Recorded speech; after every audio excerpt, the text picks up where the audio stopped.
South Korea's defense minister reported that North Korean soldiers are likely fighting alongside Russian troops in Ukraine, with 6 officers reportedly killed by a Ukrainian missile attack near Donetsk. South Korean Defense Minister Kim Yong-hyun suggested more North Korean troops could be deployed as tensions in the conflict escalate, while Haiti's Foreign Minister Dominique Dupuy condemned the Dominican Republic's plan to deport 10,000 Haitian migrants weekly, calling it a violation of human dignity.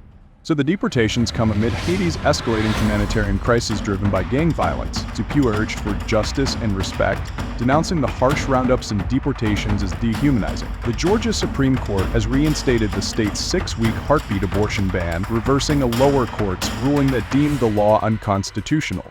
The White House criticized the decision, which limits abortions to the first 6 weeks of pregnancy. This ruling reignites debate over reproductive rights and state interference in healthcare decisions. French authorities have ordered Omar bin Laden, son of deceased al-Qaeda leader Osama bin Laden, to exit the country due to social media posts advocating terrorism. Interior Minister Bruno Retailleau confirmed that the decision, supported by the courts, includes a ban preventing him from returning to France for any reason. North Korea is set to ratify a constitutional amendment that designates South Korea as a hostile nation, potentially escalating tensions. The move, which will also redraw maritime boundaries, could undo years of cautious diplomacy. Analysts warn this shift could heighten military conflict between the two nations and further destabilize the region. Hurricane Milton rapidly intensified into a dangerous Category 5 storm as it approached Florida's Gulf Coast. Less than 2 weeks after Hurricane Helene's devastation, the Tampa Bay region, home to 3.3 million people, is in the storm's direct path. Winds exceeding 252 km/h are expected,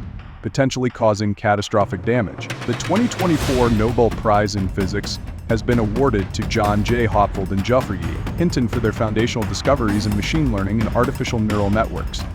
Their work, which applies physics tools to develop machine learning methods, has significantly advanced the field, paving the way for powerful ML applications. The Indian government has introduced a 2-tier system to block international scam and spam calls, aiming to protect users from rising spoofed calls.